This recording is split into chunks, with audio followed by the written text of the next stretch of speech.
Then, para po doon sa mga cognates or elective subjects natin, we have comparative education. Then, contemporary teaching strategies na makatutulong din sa ating mga teachers na enrolled sa ating subject. And of course, in-service education. Then, gaya po ng mga major subjects, offer din natin every semester yung pong ating mga research requirement subjects like thesis seminar and thesis writing. So, para po mabuo nila yung minimum requirements na 39 units.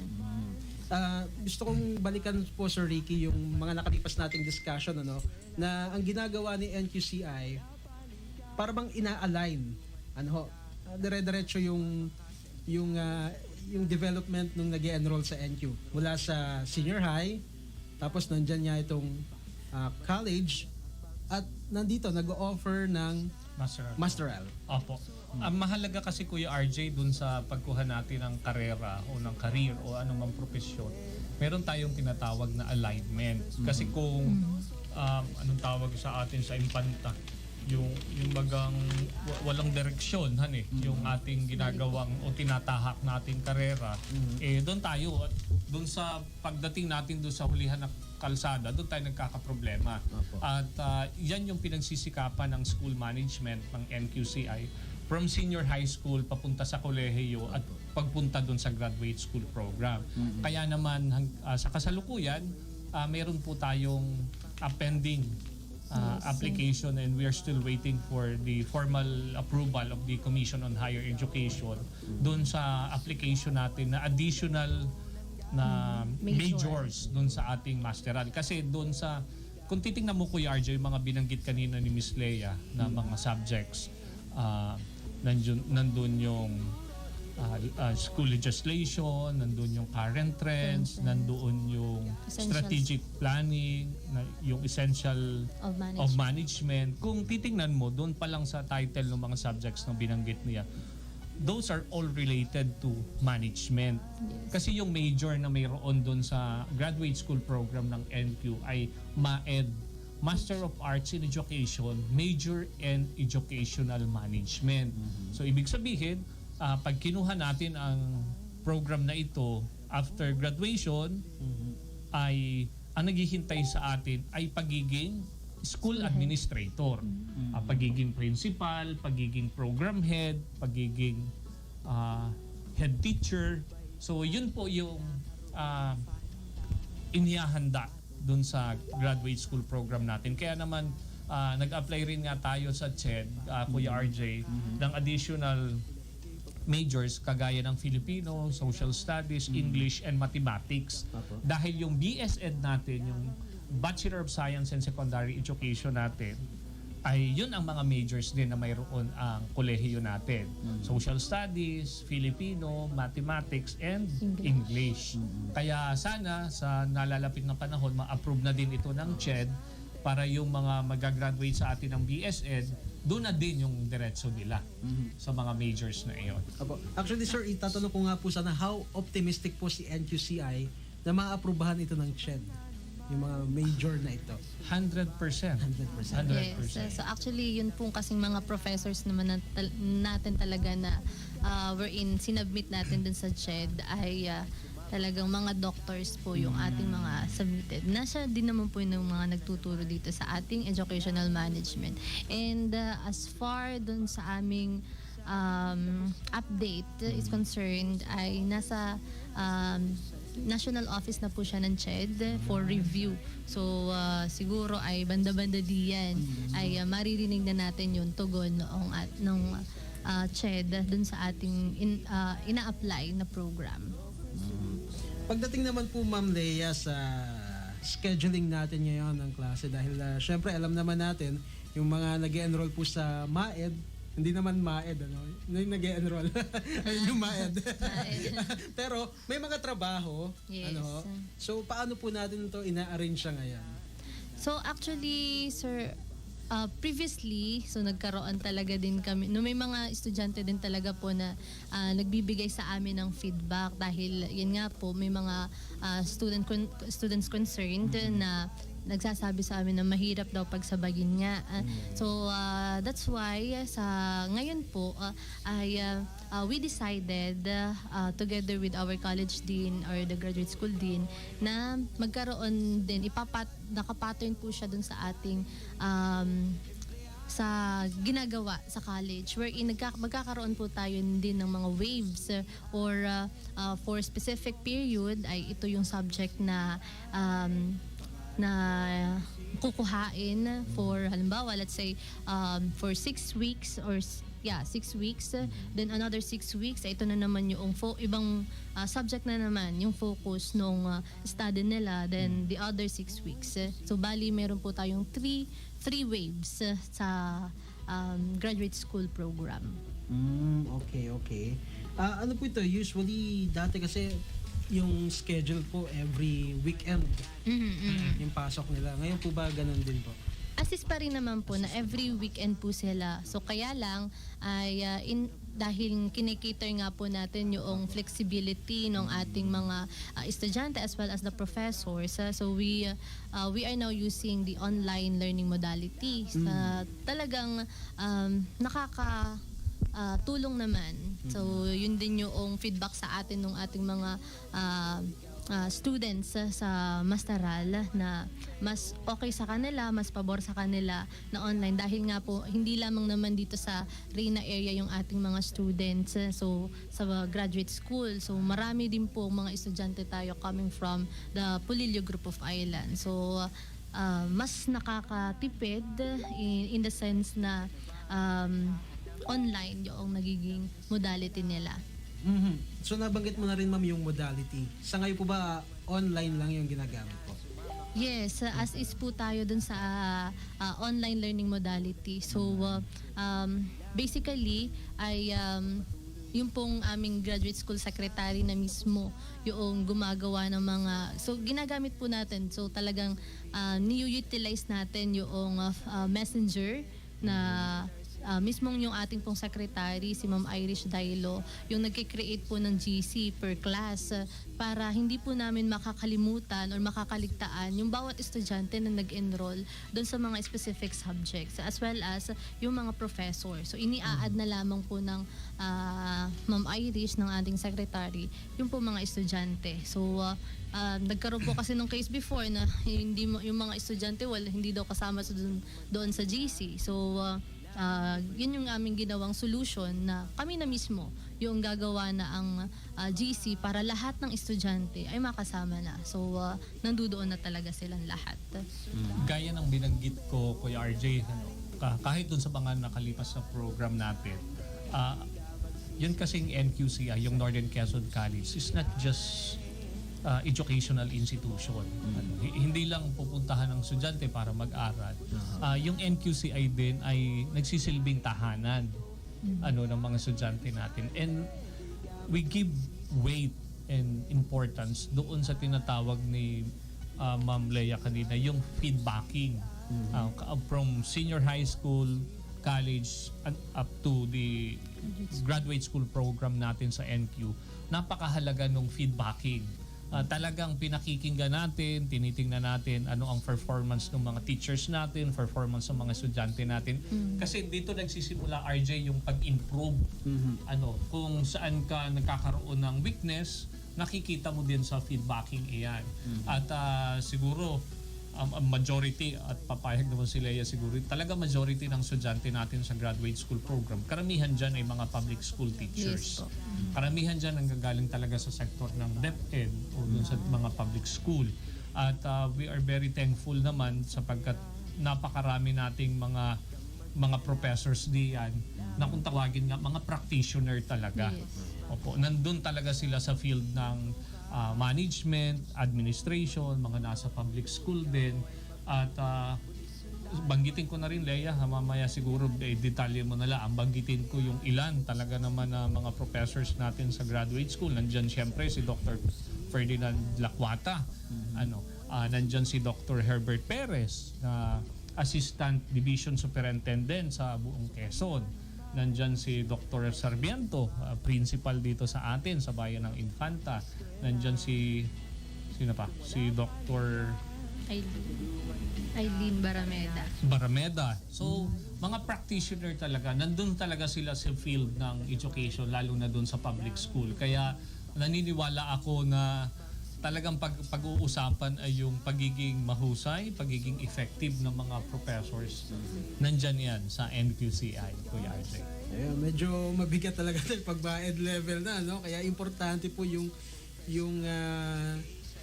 nagtuturo, talagang mga matitinik din. Oo, tsaka nga, alam mo RJ, ang mahalaga kasi doon sa binanggit ko, yung professors mismo sa graduate school program, practitioner. Yan. Okay. Ibig sabihin, yung itinuturo nila, yun din yung ginagawa nila. Kaya kahit pikit iyon, makakapagturo. Pag ikaw kasi, Kuya RJ, ay isang guro o ikaw ay isang profesor at ang babatayan mo ay basta libro o yung mga theories pero hindi ka actual na engage doon sa profesyon na itinuturo mo, medyo mas mahirap-hirap yung Kuya RJ. Iba kasi yung nandun ka talaga sa field. Ikaw talaga yung involved doon, yan talaga pinapractice mo. Mas makakapagbigay ka ng mahuhusay na inputs sa iyong mga estudyante.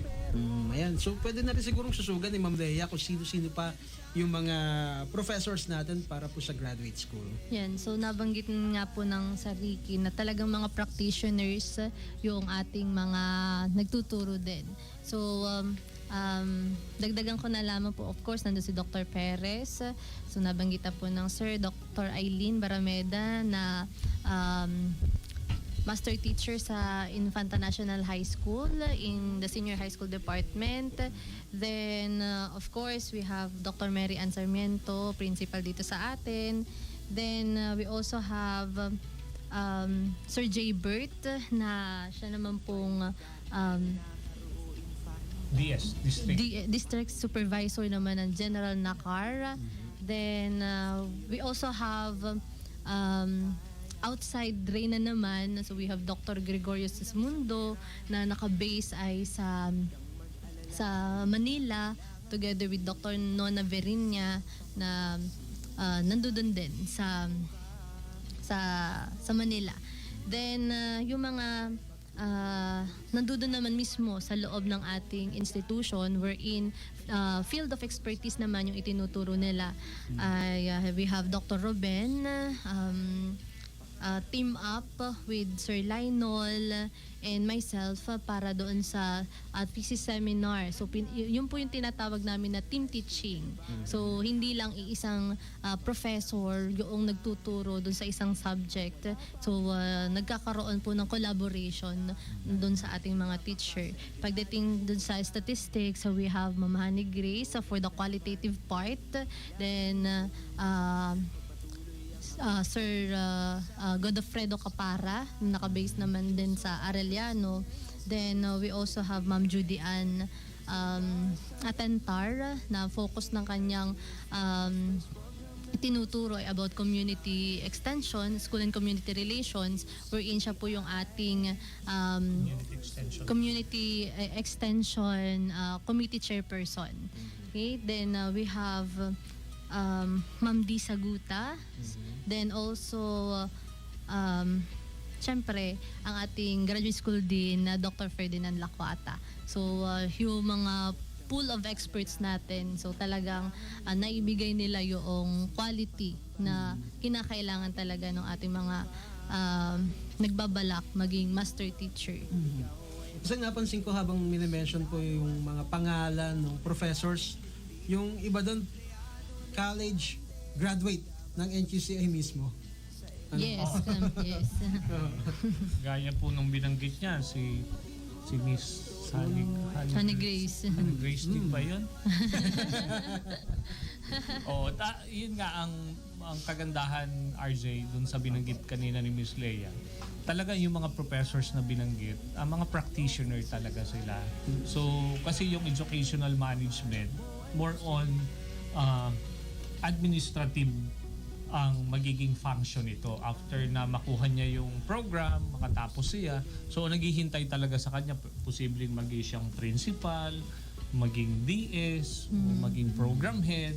So yun yung concentration ng program na iyon. At ang kagandahan nga ngayon dun sa MAED program ng NQCI, talagang pagka-graduate mo, magkakaroon ka talaga kaagad ng special order na Yes, tinatawag. yes. Kasi Kuya RJ, mahalaga talaga sa isang eskwelahan yung organisado kayo eh. So, very organized po ang graduate school program ng NQ. So, pag-defend mo ng thesis mo, naka-ready doon. Meron kaming naka-antabay, may secretariat during the defense. Meron kaming present na statistician. Meron present doon na in charge para sa editing. So, pagkatapos mong mag-defend nung research mo, siguradong magagawa yung manuscript o yung libro na iyong ginawa, katulong yung mga nandun mismo sa NQCI community. Ayan. So meron pa po tayo mga additional questions tungkol po dito sa master program ng NQCI. So kung meron po kayong mga tanong din, pwede po kayong mag-message sa Facebook po natin, sa NQCI page or sa Spirit FM page or sa Facebook Live po natin na napapanood ngayon dun sa parehong page na binanggit po natin. Babalik po tayo sa pagpapatuloy ng NQ Mustahan. Diyan lamang po kayo. At kung meron din kayong mga shoutout, pwede rin po yan. Comment lang po kayo. Ito po ang Spirit FM. Papakilala lang po tayo ng ating himpilan. Sarap kasama mula sa umaga'y nakikinig na. Best friend natin talaga, Spirit FM. Ang bantawan ng asingahan, Spirit FM. Anong favorite radio station mo? Spirit FM. Mula noon hanggang ngayon. Ang sarap kasama mo sa mga DJs narito. Best friend natin talaga, Spirit FM. Best friend mo pa rin. Spirit FM, sama-sama together, always and forever. Hello! Kumusta mga kabataan? Excited na ba kayo para sa paparating na school year? Kami sa Northern Quezon College Incorporated, NQCI, excited nang makita at mabigyan kayo ng quality education. Kaya naman dinala natin dito sa radyo at Facebook ang ating kumustahan sa programang NQ Mustahan. Maririnig dito sa Spirit FM tuwing Lunes at Huwebes, alas 11 ng umaga. NQ Mustahan. Kwentuhan at kumustahan sa NQCI. NQ Mustahan. Sa NQCI, pangarap mo ay posible. Inaano.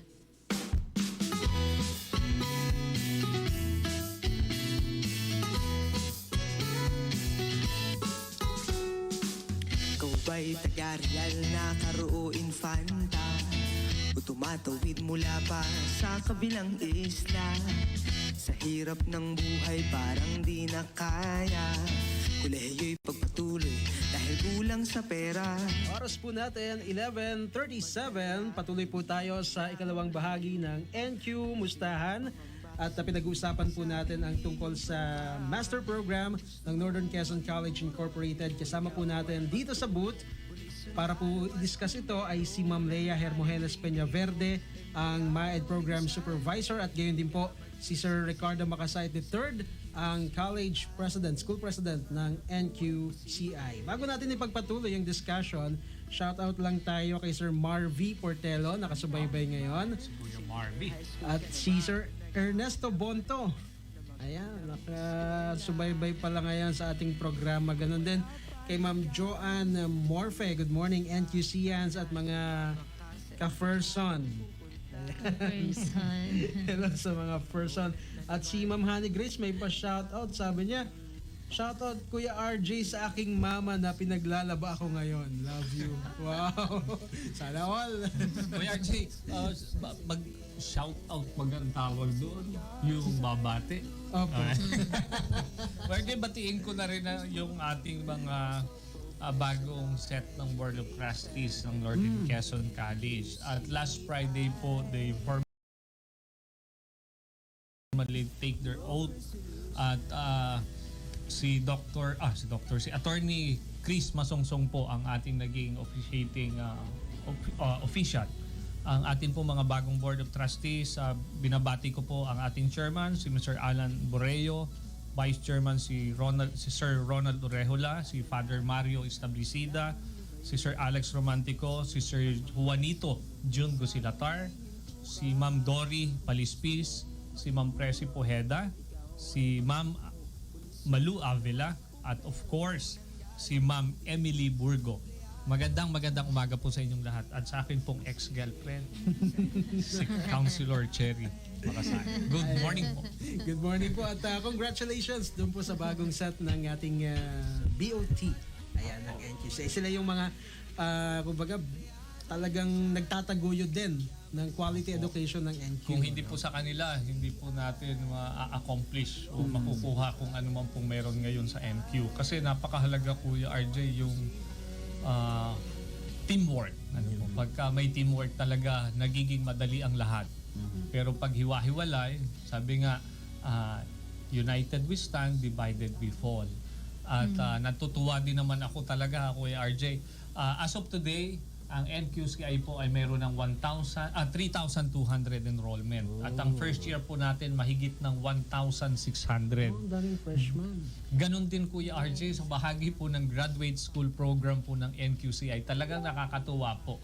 Dahil siguro doon sa performance natin, doon sa mga pagbabagong nagaganap po sa eskwelahan, ang dami po laging estudyante sa graduate school natin. At katunayan, nung nakalipas pong graduation, ay ang nagtapos po natin ay 89 po. So, 89 po ang ating mga nagsipagtapos. And currently, we have now 164 enrolled students. Baka Sa natin mga- asa. ganyan karami, Kuya RJ, ang nag-enroll sa graduate school program ng NQCI. Opo. Ayan, so kanina po, meron kayong binabanggit na statistician, language editors. Nasabi nyo ho, nakaabang na, nandun na. Dati po ba wala nito si NQ? Wala po. So actually, during our time, nung kami nag-aral din ng masteral sa ating school sa NQCI, so kami po mismo as thesis writer, yung naghahanap kung sino yung aming kukuhain na statistician, sino yung aming magiging language editor. Then kami po talaga mismo ay magbabayad pa ng hiwalay bukod dun sa aming binabayadan sa school, na magbabayad kami dun sa aming statistician, magbabayad kami dun sa aming editor, na wherein ngayon ay hindi na ganoon yung pinakang kaso niya. Paano po kayo nag-come up sa ganitong idea na i-provide na po ni NQ? Kasi Kuya RJ, for so long ay yan yung isa sa naging struggle at challenge ng NQ. Paano ba natin banggitin? Si Kuya RJ, maraming tanong. Kasi Kuya RJ, dati mayroon mang nakagraduate sa graduate school program, ang nagiging problema, hindi nabibigyan ng special order. Yes, Kasi nga, hindi organized yung graduate school. After na makapag oral defense, parang doon na siya natatapos. Yes. Hindi naman doon kasi matatapos, Kuya RJ. Kailangan mong i-submit sa CHED yung iyong thesis. Yes. So, kung yung estudyante mismo naghanap ng kanyang statistician, siya naghanap ng kanyang language editor, doon po nagkakaproblema. So ngayon po, ang graduate school program ng NQCI is a complete package. Tagaloob na mismo, Kuya RJ. At during the defense, nandoon talaga sila. So kung ano man yung magiging kaganapan doon sa during the defense, nakukuha ka agad ng mga tagaloob mismo, taga ron sa school natin. Yung mga kailangan corrections, yung mga binigay na inputs ng ating panel. Kasi kung ikaw, Kuya RJ, subukan nga ni Kuya RJ, ma-ed ka nga, Kuya RJ. Mag-enroll ka, no?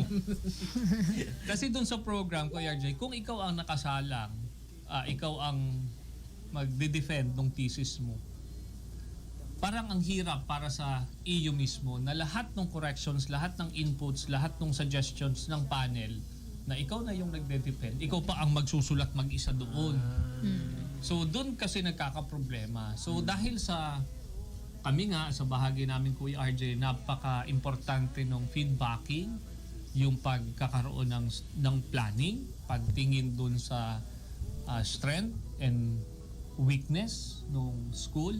So come up tayo sa isang magandang program o solusyon kung ano man yung problema na nandiyan. Kaya ngayon, after mo mag-oral defense, kompleto na lahat. O may statistician ka, may language editor ka, nakaupo mismo sila during the defense. Kaya very smooth na yung magiging papel o yung ginagampanan po ng mga estudyante natin na hindi na ganun kahirap. Ayan. So, ang kasunod na tanong, so nandiyan na, interesado na si ma'am, si sir, na mag-enroll, tapos package na po ito, gaano ho naman ang tuition fee sa ating pong MAED sa NQ?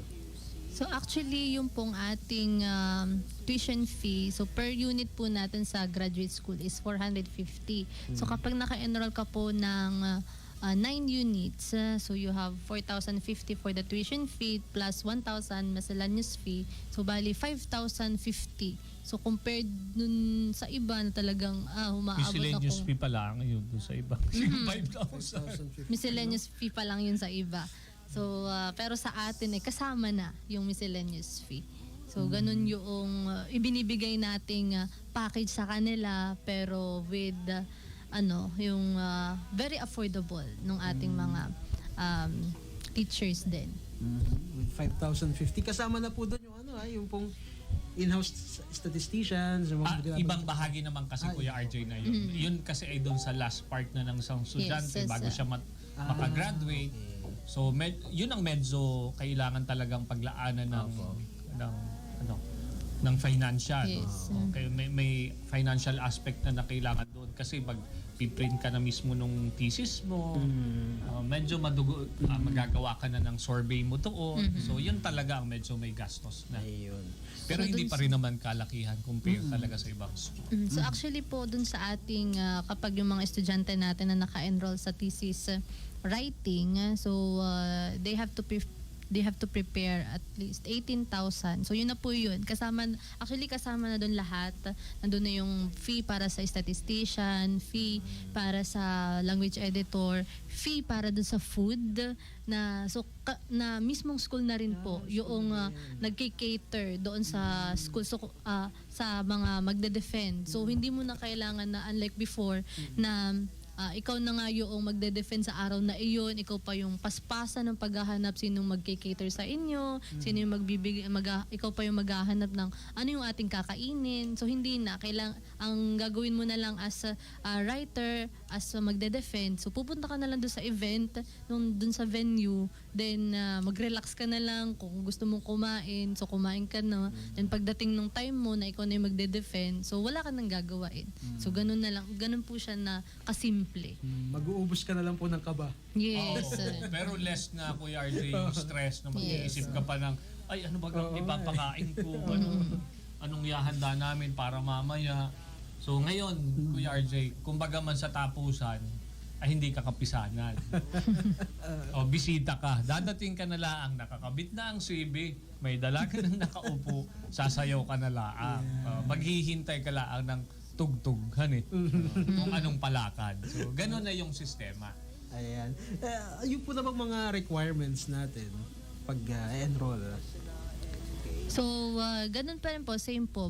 Kailangan natin ng transcript of record noong sa kanilang baccalaureate degree. Then, kung married na, so kailangan natin ng marriage certificate. Then, of course, birth certificate kapag hindi graduate natin ng baccalaureate. Then, ano pa, yung mga yung anong tawag doon? Yung sa good moral. Not necessarily good moral yun eh. So, yung transfer credentials. Yan. At siguro mahalaga din Kuya RJ, ang school kasi natin mayroon na tayong official na Facebook page. So kung may mga concern kayo, may mga gusto kayong malaman, nandyan lahat yung mga announcement natin mismo sa Facebook page natin sa NQCI, Northern Quezon College Incorporated.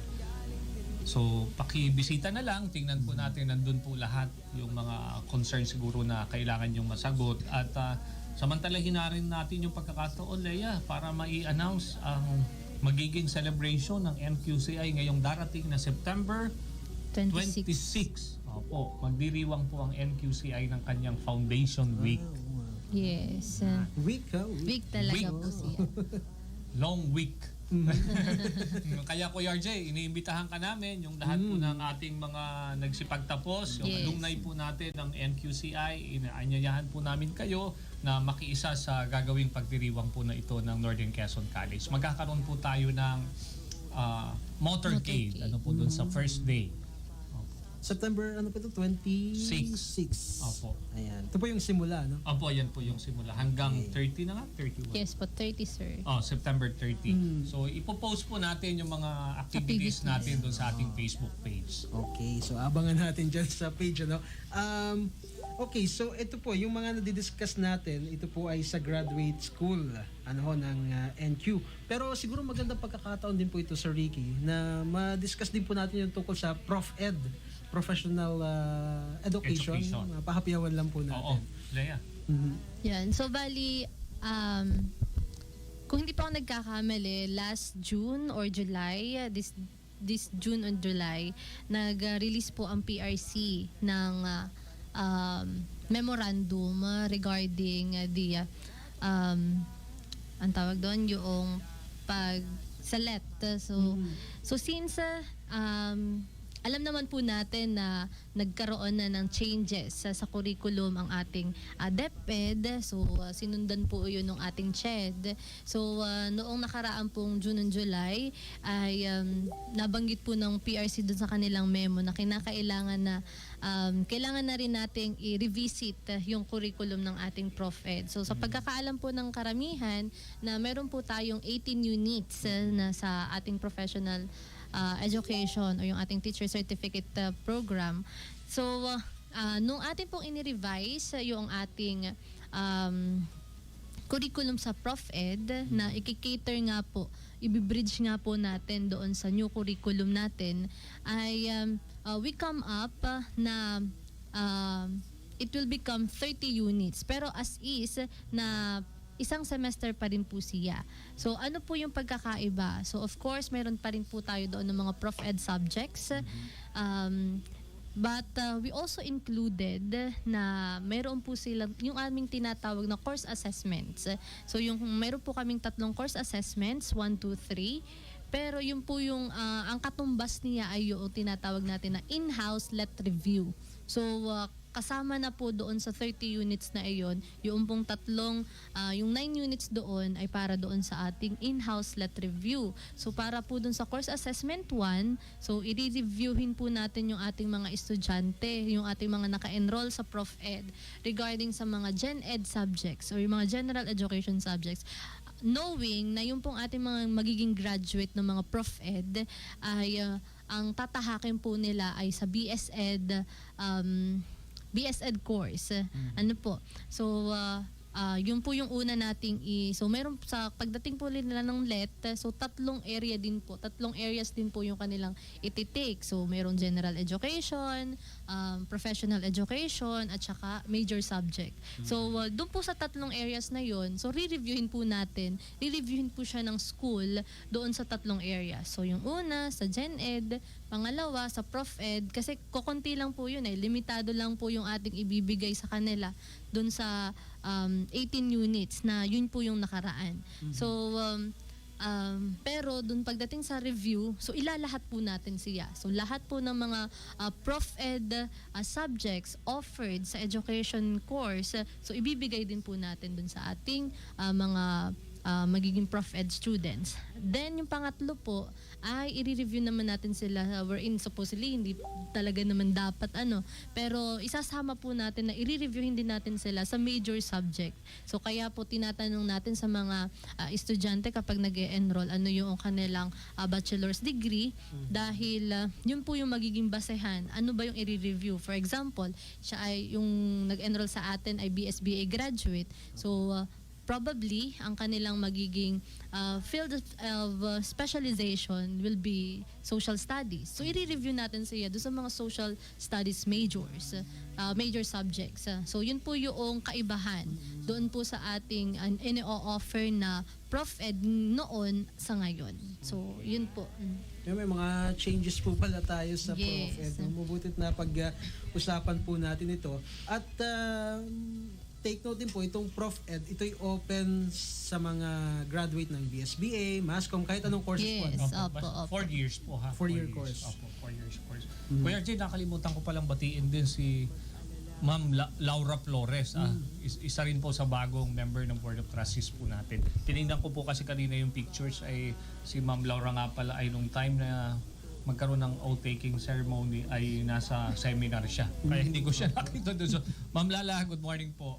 Morning po, ayan. So again, dun po sa Prof Ed, ito yung mga gumraduate ng ibang course na gustong mag-take ng LET. Yes. Dun sa kanila po ini-offer yun. Mhm. Okay, so ayun. Ang dami po nating napag-usapan and sana po ay teka nga po pala, sorry po. Yung tungkol sa enrollment period naman sa MAED. Hanggang kailan po ba pwede mag-enroll? So yung pong ating sa MAED as well as the Prof Ed ay hanggang September 19 September yung pong 19, ating enrollment period. So supposedly kasi po ay this coming Saturday or Sunday, so we will be conducting an orientation na para dun sa ating mga MAED students. So kaya inaanyayahan talaga natin yung ating mga MAED students or yung mga nagbabalak pa na maging MAED students sa NQCI na mag-enroll na para makasama na po kayo namin ngayong darating na weekend para sa orientation. So Kuya RJ, meron pang ilang araw Yes. opo, para makapag-enroll pa tayo sa NQCI. In-extend natin Kuya RJ sapagkat hindi talaga kaya pagkasyahid. Nung last day po, ang pumila po doon sa school, mahigit More than 500. more than 500 po yung gusto makapag-enroll. Kaya kailangan talaga i-extend natin para hindi naman masyadong dumami yung mga estudyante na gustong mag-enroll doon sa loob ng campus natin. So we decided to extend our enrollment until September 19. So sa atin po mga kababayan, sa bayan po ng Infanta, General Naca, Real at mga karatig bayan po sa isla ng Pulilio, kayo po ay aming patuloy na iniimbitahan at ini-encourage na mag-enroll sa Northern Quezon College Incorporated. Maging ilaw sa ating lipunan. As in now na, no? Dahil No, nga. baka dumami po ng 19 ulit, ha? Yun nga po. Gusto na po yan. Enda talaga siya. Okay. So sana po ay naging malinaw sa ating mga tagapakinig yung pong naging usapan natin ngayong araw na ito tungkol po sa graduate program na ini-offer ng Northern Quezon College Incorporated at ito nga po yung MAED at yung tungkol din po dito sa Prof Ed. Ayan. So baka meron pa po kayong parting message para po sa ating mga listeners ngayong umaga. Okay, so yan, dun po sa ating mga nakikinig, sa ating mga nanonood ay lubos po kami nagpapasalamat doon po sa ating mga kababayan na talagang patuloy na tumatangkilik sa ating paaralan, sa ating institusyon. So kaya po ganun na rin lamang yung aming pag-imbita sa inyo na maging kabahagi namin dito sa ating NQCI para makasama namin. Again, sabi nga po ng Sir Ricky kanina, hindi lang ito isang educational institution. So we are treating each one of us as a family member. So kaya po ganun na lamang yung aming kagustuhan na maging bahagi kayo ng aming NQCI. Yun. Kuya RJ, gaya ng sinabi ni Ma'am Lea, kukunin namin ang pagkakataong ito upang muli pasalamatan yung mga kababayan po natin dito sa Reyna area sa kanila pong patuloy na pagtangkilik sa Northern Quezon College Incorporated. At siguro sa bahagi namin bilang pagbibigay ng malaking respeto at pagpapahalaga sa tiwala na ibinibigay po ninyo sa paaralan, ay nandun po ang aming patuloy na masidhing pagnanais na mas mapabuti pa ang kung anong mayroon na ibinibigay ang NQCI. Kaya naman tuloy-tuloy po tayo sa ating preparation para sa ating PACOCOA accreditation. Nandiyan po ang patuloy na paggagawa ng mga kinakailangan po nating mga gusali, pagpapaganda ng ating mga classrooms, ng ating mga offices. Last week, Kuya RJ, kung hindi ako mali, anong araw ba yung Thursday or Friday, nandiyan na po yung bagong generator ng ating eskwelahan. Para kung sakali pong magkaroon ng brownout sa lugar natin, ay hindi na po tayo nagsasara ng mga offices ng school kasi wala kang magawa, sarado. So ngayon po may generator na po ang school natin na kung sakaling magkaroon man po ng brownout, diretso po ang operation natin. So salamat sa tiwala at patuloy po kami magsisikap para makapagbigay tayo ng mataas na kalidad ng edukasyon sa ating mga kabataan at patuloy po natin tutugunan kung ano man po ang pangangailangan po ng ating mamamayan. Kagaya halimbawa nga po ng panibagong program ng criminology. Nasa bahagi na rin tayo ngayon, Kuya RJ. Nag-create po ako ng isang committee at ito po ay pinamumunuan ni Miss Prudente. Si Tintin Prudente Avellano na po siya ngayon. Siya po ang chairman ng committee tungkol sa pag-aaral, Kuya RJ, ng pag-o-offer po ng maritime course dito sa eskwelahan po natin sa NQCI. Siguro within this year ay makikita natin kung anong magiging resulta nito at kung talagang pangangailangan ito ng ating komunidad, ay sisikapin po natin na mai-offer na din ito ng Northern Quezon College.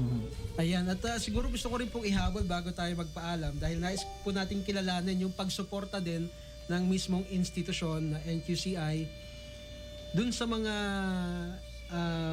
instructor, mga professor na mag-take din ng master degree. Opo. Alam mo, Kuya RJ, iyan ay isa sa mga kondisyones. Doon pala ang sa entry.